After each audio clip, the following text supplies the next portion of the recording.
Selamat malam, hari ini saya akan mempresentasikan aplikasi invoice yang bisa digunakan untuk perusahaan besar maupun perusahaan kecil, skala besar maupun skala kecil, di mana kita bisa memanajemen invoice kita ke rekanan-rekanan supplier kita.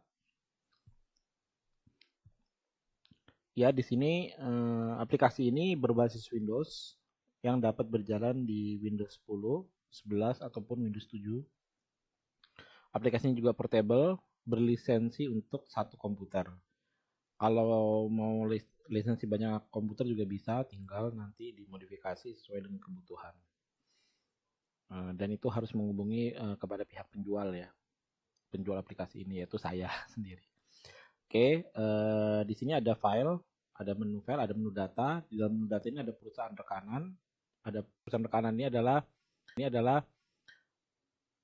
menu untuk menginput rekanan untuk menjadikan referensi di invoice, di pembuatan invoice.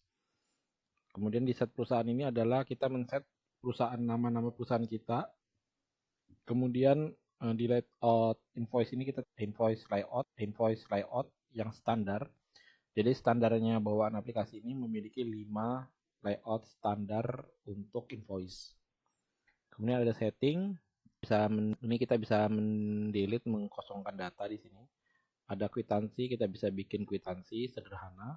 Dan ada master item, yaitu item-item yang kita input untuk dijadikan item buat invoice.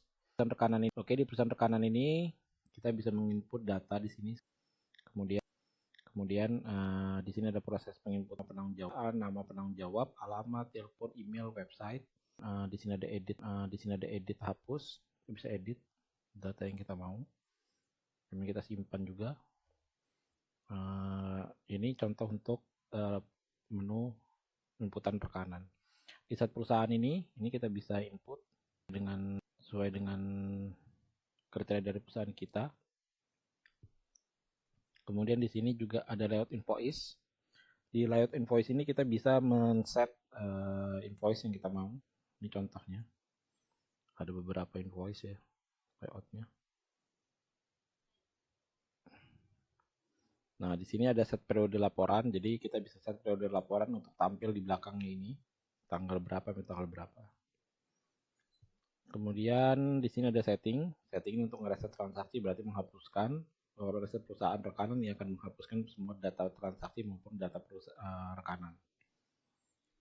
Kemudian ada kwitansi, kita bisa bikin kwitansi di sini.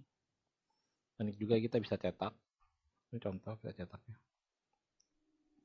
Ini standar layoutnya untuk kwitansi. Untuk template kwitansinya seperti ini. Ya. Oke, kemudian di sini juga ada master item. Nah, ini item-item yang bisa kita edit. Ada kode item, nama item, harga, dan diskon. Oke, di halaman sini, ini adalah halaman untuk melihat ini tanggal berjalan. Jadi kalau kita klik tanggal-tanggal di sini, itu akan menampilkan data-data yang akan tampil di sini, di samping sini. Kemudian di sini ada informasi invoicing jatuh tempo yang bisa kita tagihkan. Jadi kalau sudah ditagihkan dan lunas, dia akan hilang dari sini ya, dari list ini. Kemudian kita juga bisa di sini ada ini ya, total jumlah, ada terbayar yang keseluruhan. Ini kita bisa set summary-nya sampai dari tanggal berapa sampai tanggal berapa. Kemudian ada informasi warna, ada lunas, jatuh tempo, dan belum lunas. Nah, yang kuning ini jatuh tempo ya artinya. Kalau belum lunas itu dia putih dan lain-lain sebagainya. Kemudian di bagian atas ini bisa untuk refresh all. Nah, ini refresh all. Ini pencarian. Tinggal kita cari. Kemudian di sini ada print. Kalau kita mau print seperti ini. Ini akan memprint layout untuk invoice-nya. Nah, ini contohnya ya. Kemudian di sini juga ada periode laporan yang tadi di setting di layout invoice, dan ini bisa diekspor ke Excel. Ya, membuat invoice saja. Nah, di sini rekanan. Nah, ini inputan di atas ini rekanan yang sudah satu invoice baru. Tinggal klik di ujung sini, klik new. Nah, ini perusahaan rekanan yang sudah kita input. Kita contoh ya. Kemudian masuk ke nomor PO, misalnya PO 123 2024. Nah, ini langsung muncul ya nama alamat, jadi tidak perlu ngetik lagi. Kemudian kita bisa samakan alamat pengiriman. Di sini ada view untuk melihat nomor invoice yang terakhir berapa. Ini dari atas ke bawah ya. Yang atas ini yang paling terbaru. Kemudian ini ada tanggal transaksi dan tanggal jatuh tempo. Kita contohnya kita setting tanggal 31 nih. Ini kita contoh aja ya. Invoice 2024. Nah, di sini penambahan item kita tinggal nambahin ya. Misalnya bumper mobil jumlah 1, satuannya PCS. Kemudian bumper 1, diskonnya 0. Oke, kemudian kita bisa tambah lagi itemnya. Nah, itu bisa nambah lagi dari item yang kita mau ya di sini. Misalnya meja komputer ya. Ini keluar nih harganya. Meja 1, kemudian S, kemudian jumlahnya misalnya 2. Diskonnya jangan 1,0 aja. Oke. Nah, ini akan muncul di samping di bawahnya ini informasinya, item ID dan lain sebagainya.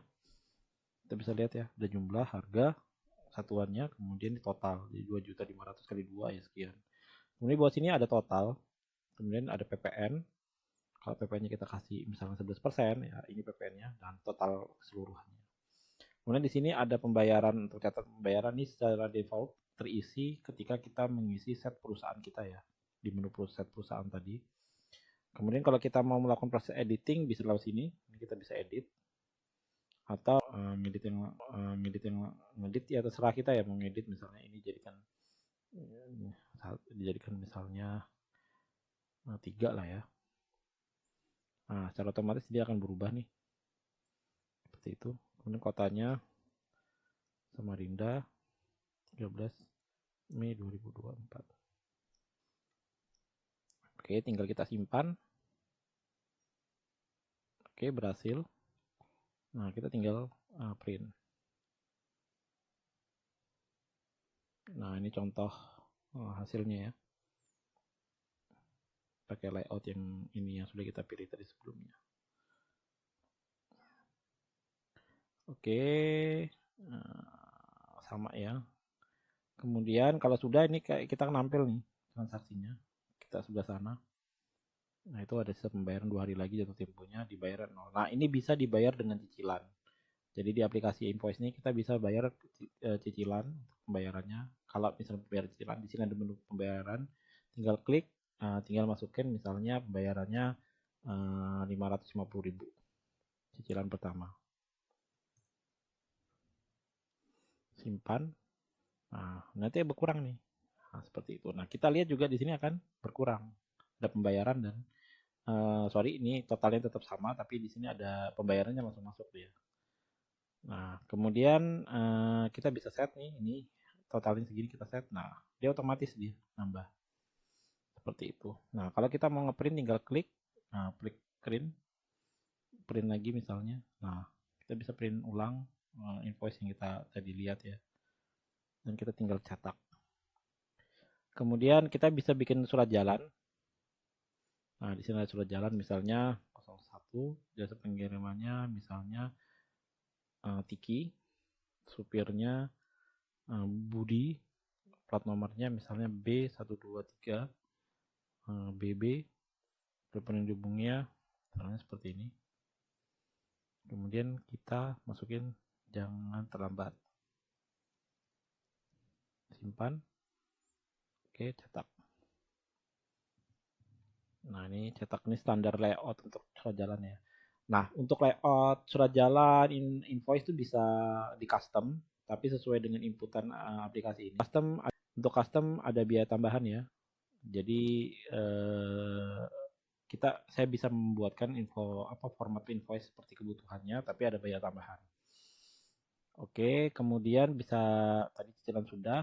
Kalau mau edit, tinggal klik kanan tadi, edit barang yang kita mau. invoice yang kita mau. Ya, jadi di aplikasi invoice ini memudahkan pengguna untuk memanajemen invoice mereka. Kan ini juga akan memanajemen sebagai reminder, juga sebagai kalau kita mencetak ulang lagi bisa. Kita juga bisa melihat berapa pendapatan kita di sini dengan invoice ya. Ini sangat memudahkan untuk perusahaan skala kecil, menengah maupun mungkin perusahaan besar. Dan aplikasi ini yang saya presentasikan saat ini aplikasi yang bersifat portable, artinya untuk satu komputer, satu lisensi, dan hanya untuk single user. Bagi pengguna atau yang menonton video ini dan tertarik terhadap aplikasi ini, bisa pesan ke saya atau mau custom. Misalnya saya mau custom Pak template-nya atau mungkin ada penambahan item lainnya bisa, tapi itu biayanya ada tambahan. Atau membuat aplikasi ini bisa client server, jadi bisa diakses di beberapa user bersamaan, itu bisa juga, tapi itu jatuhnya custom. Dan custom itu mungkin ada biaya tambahan tergantung fitur dan kerumitan dari aplikasi tambahannya tersebut. Demikian presentasi saya mengenai aplikasi Invoice ini. Bagi yang berminat bisa menghubungi saya nanti sesuai yang tertera nomor HP yang ada di video ini. Untuk WA mungkin bisa WA dulu ya untuk pemesanan atau mau custom bisa WA dulu. Nanti dari itu kita bisa transaksi langsung atau transaksi lewat marketplace. Demikian dari saya, semoga video ini bisa berguna buat bapak-bapak, ibu-ibu yang mungkin membutuhkan aplikasi sederhana untuk invoice. Dan ini insya Allah sangat berguna buat orang lain ya. Dan beberapa klien saya juga merasakan terbantu dengan aplikasi ini. Demikian, selamat malam.